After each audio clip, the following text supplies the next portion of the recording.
Guys last part की starting में हम देखते हैं कि आंट को ट्रीलॉय से कोई बात करनी होती है। सो वो उसे ढूंढ रही होती हैं। अभी फ़िलहाल ट्रीलॉज उन्हें फेस नहीं करना चाहता था, सो वो उनसे फिर छुपने लगता है। और छुपता भी वो टमी के रूम में ही जाकर है। रात को टमी जब चेरी से बात कर रही होती है तो तब चुपके चुपके ट्रीलॉज इन दोनों की बातें सुन लेता है। यहाँ पर उसे फील होता है कि टमी वाकई में उसकी फैमिली के साथ काफ़ी अटैच हो चुकी है। इसलिए यहाँ से जाने का सोचकर ही टमी काफ़ी ज़्यादा सैड हो गई थी। हॉस्पिटल में आज जैक को ढूंढने और उसकी इंफॉर्मेशन का पूछने उसी के बंदों के पास पुलिस आ रही थी। इसलिए हॉर्न और हॉर्न दोनों ही वहाँ से अपना अपना गेटअप चेंज करके निकलने की करते हैं। घर पर टाओ भी आया होता है एंड इसी के सामने ही फ़ोन को वेंग की कॉल आती है एंड वो उसे रात को अपनी बर्थडे पार्टी में आने के लिए इनवाइट करता है। फ़ोन भी उसके पास जाने के लिए मान जाती है। को उन गुंडों ने बता दिया था कि लूसीफर ट्री लॉज के घर में रहता है, तो वो इस बात के लिए कंफर्म करने आ गया होता है। बट यहाँ पर वो जस्ट उसी जैसे दिखने वाले मुलाजिम को ही देख पाता है।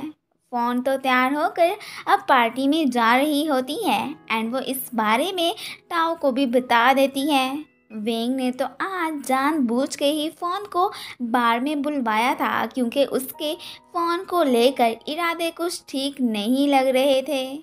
अब फिर घर पर सभी परेशान होते हैं कि फ़ोन आखिर वेंग जैसे बंदे के साथ पार्टी करने क्यों गई है।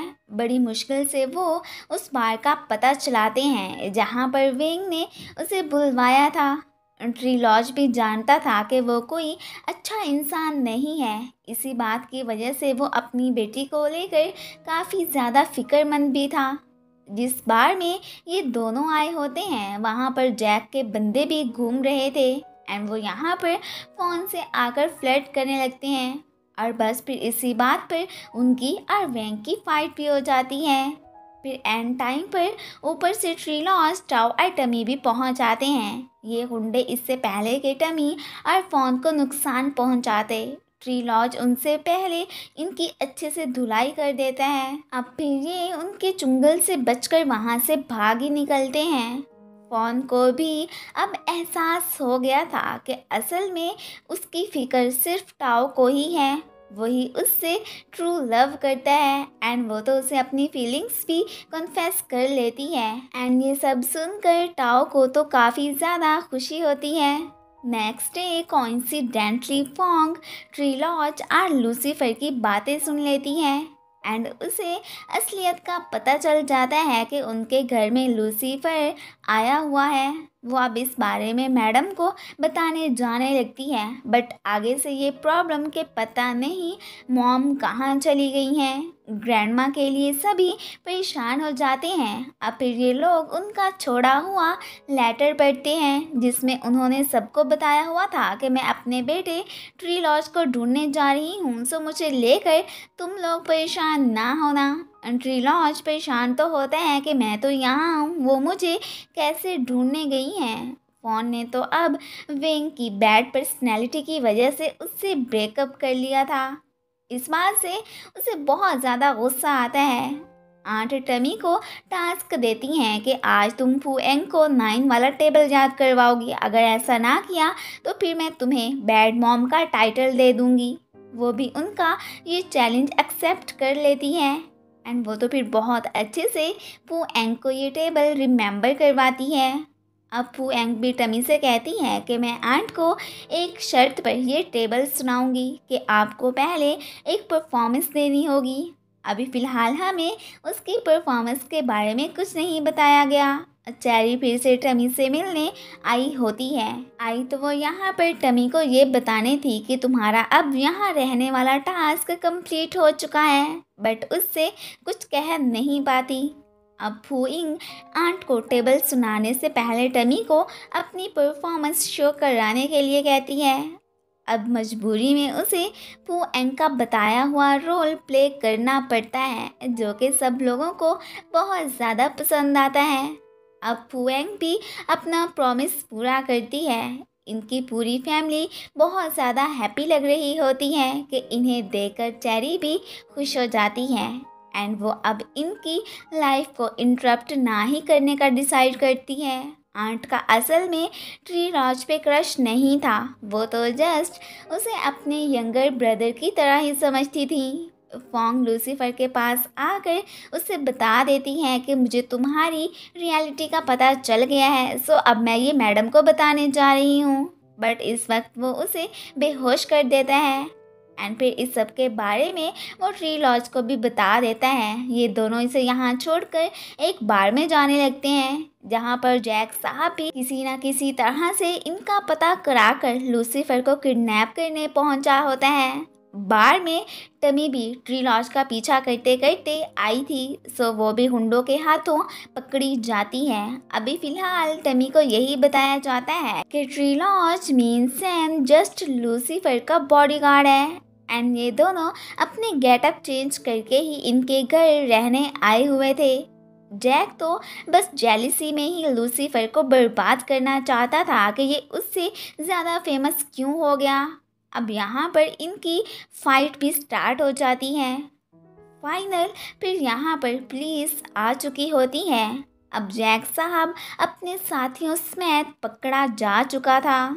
अब सबको असलियत का पता चल चुका होता है कि लूसीफर उनके घर में सर्वेंट बनकर रह रहा था। ट्री लॉज अभी भी उन्हें खुद को बस लूसीफर का बॉडी गार्ड ही शो करवाता है। चेरी फिर से घर आई होती है। अभी भी उसने टमी को यहाँ से जाने के लिए नहीं कहा था। अब तो लूसीफर और ट्री लॉज ने यहाँ से जाने का डिसाइड कर लिया था और टमी तो इन्हें जाते हुए भी नहीं देखती क्योंकि वो ट्री लॉज के यहाँ से जाने से काफ़ी ज़्यादा सैड थी। शाइला को भी सब सच का पता चल गया होता है एंड वो तो इस सब से काफ़ी ज़्यादा सरप्राइज होती है जब लूसीफर खुद उसे बताता है कि मैंने बस तुम्हारे क्लोज आने के लिए ही ट्री लॉज के घर में सर्वेंट बनकर रहने का डिसाइड किया था। वो तो इस बात से काफ़ी प्राउड फील करती हैं एंड वो ट्री लॉज पर गिव अप करके लूसीफर के साथ रिलेशन में आने को रेडी हो चुकी थी।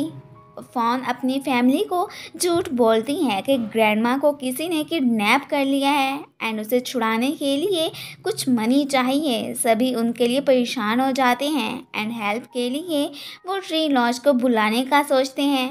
ग्रैंडमा ने ही ये सब फ़ोन को करने को कहा था।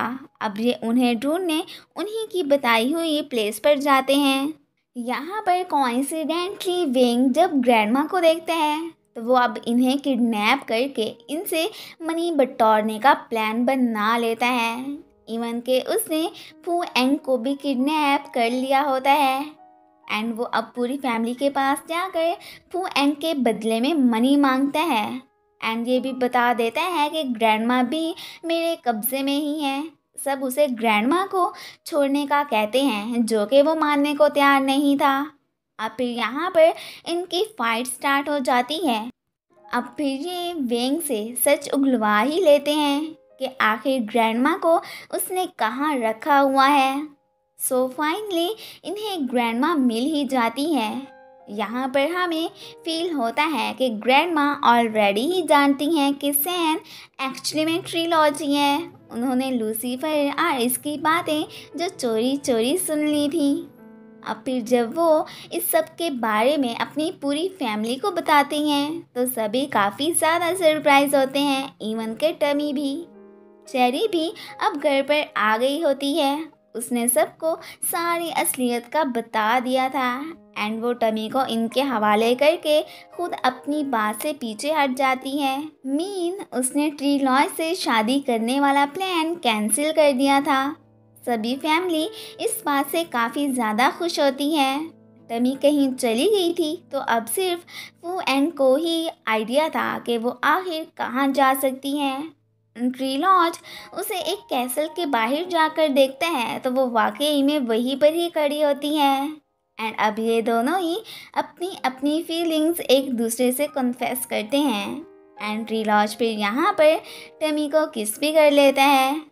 अब फिर बाकी की फैमिली भी यहाँ पर आ चुकी होती है एंड इन सब ने टमी को दिल से एक्सेप्ट कर लिया था। सो इसी के साथ ही इस ड्रामे की हैप्पी एंडिंग हो जाती है। Thanks for watching. And guys, अगर आप लोगों को मेरी वीडियो अच्छी लगती है तो प्लीज़ इसे लाइक भी कर दिया करें। Thank you.